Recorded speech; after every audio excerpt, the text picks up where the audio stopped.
everyone, welcome back. I'm Domingos. I'm also known as DMA and I appreciate when I'm called DMA. Today we have this integral of dx over square root of 5 minus 4x minus x squared all to the power 3.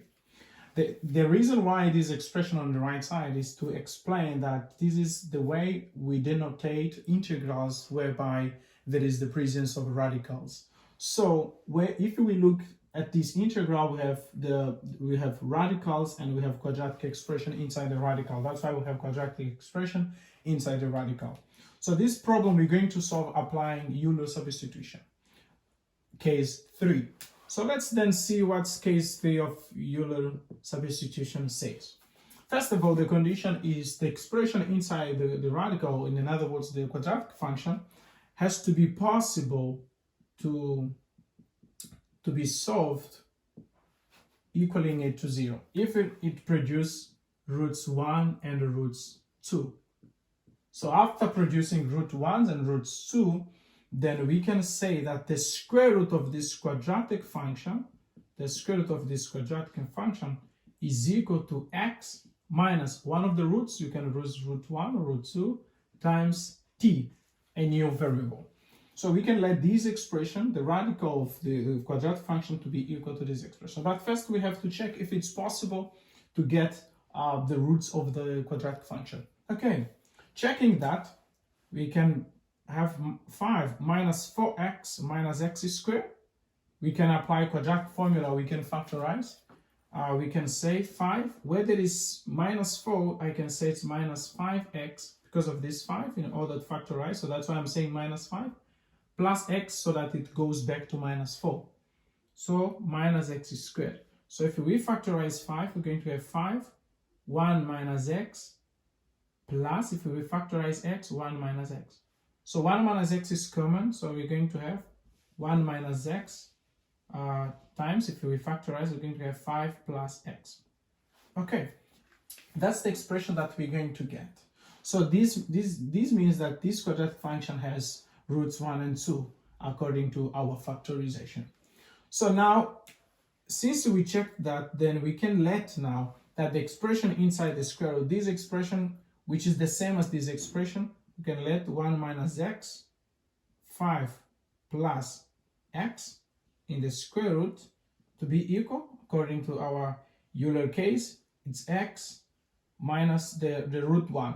But since this is starting with the number and the root is the same, I can, instead of writing x minus 1, I can just write 1 minus x times t, which is not a problem.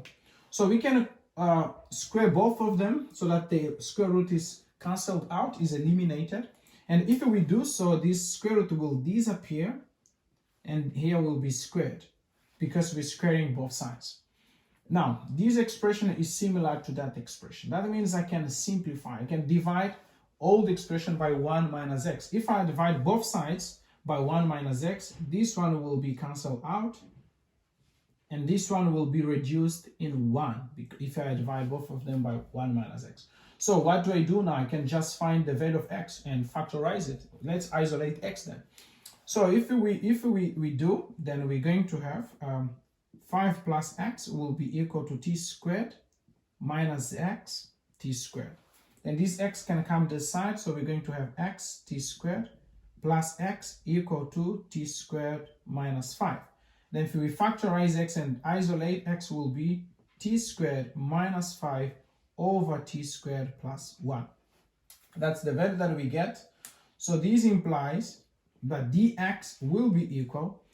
Differentiating this expression, it's obviously applying our quotient rule, which is differentiating first the numerator, which will produce 2t times the denominator, minus the derivative of the denominator, it's 2t times the numerator, over the denominator squared, dt. Okay, so this implies that dx will be equal to, so here will be 2t cubed and here will be 2t cubed. Since they will be symmetrical, they will cancel out. And here we will have 2t minus, here we'll have minus 10t. So this minus and this minus will be positive. Of course, will be 10t. 10t plus this 2t will be 12t over t squared plus 1 squared dt. So that will be the value of dx. But now another question is raised. What about now, what do we do for the value of t? So because we said the square root of this expression, the square root of this expression, which is here, which we wrote it here and we simplified. The square root of that expression we said to be, let's just rewrite again here. We said that the square root of this expression, 5 minus 4x minus x squared, which we eliminate, 1 minus xt. That's what we said to be in the beginning, before we eliminate here. Now, what is the value of t? What's the value of x? I mean, we don't know, because the square root of this expression has two variables, x and t. So in order not to work with two variables, then we have to substitute what's the value of x. If we check, this is where we isolate x. So then if we put it back there, the value of x will be then 1 minus, this is t squared minus 5 over t squared plus 1 times t, which will be, if we cross multiply, then we said t squared plus 1 minus t squared plus 5 over t squared plus 1 times t, which will be equal, t squared and t squared are cancelled, 1 plus 5 is 6, so we're going to have 6t over t squared plus 1. So the square root of this expression can be written only in this form. Now, we can substitute back in our integral to solve in which respects to t. If we substitute back, what are we going to have? It's like we're going to have integral of dx. What's the value of dx? Is this expression, which is 12t over t squared plus 1 all squared dt over, we have the square root of that quadratic expression all to the power 3. The square root of that quadratic expression is this expression. So that means it's going to be this expression, 60 over t squared plus 1. There it is said all to the power 3. So all to the power 3. So since it's all to the power 3 now, we can now see this exponent is for both, for the numerator and for the denominator. So that means you can simply say here is to the power 3, and this is 3 cubed, and here is 6 to the power 3. Okay. Now, we can divide those two expressions. Dividing those two expressions is multiplying the first one by the inverse of the second one. So that means we're going to have integral of 12t over t squared plus 1 all squared times t squared plus 1 all cubed over 6 cubed times t cubed dt. Okay, now this can cancel with this 3, will become only 1, and this t can cancel with the 3, will become 2 in this case, and 12 we can simplify with 6. 12 is 2 times 6, so that means we're going to have, this is 2 times 6, 2 times 6, so this 6 is cancelled with this 3 and becomes 2. So we're going to have now 6. So what we get now is going to be 2 simplified with 36, which is going to be 1 over 18. Integral, now we're going to get t squared plus 1 over t squared dt. Now this is a simple integral. We can reduce each one with its denominator, which will simply be 1 plus 1 over t squared.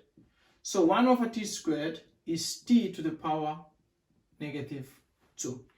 So if we integrate, then we're going to have, this is going to be 1 over 18. The integral of 1 is t plus, this is going to be t to the power negative 1 over minus 1. So we can now just write here whether it is positive, put 1, and t to the power minus 1 is the same as 1 over t. Okay. Now this is going to be equal to 1 over 18. What's the value of t? Here, where we can isolate t. So that means it will be square root of 5 minus 4x minus x squared over 1 minus x. Minus, if we check, this is 1 over t. That means the inverse of t, which is the same as inverting that, which is 1 minus x, over square root of 5 minus 4x minus x squared this plus c. This is the solution of our given integral. Okay, so if you enjoy, leave your like, your comment, subscribe, and most importantly, share with your friends.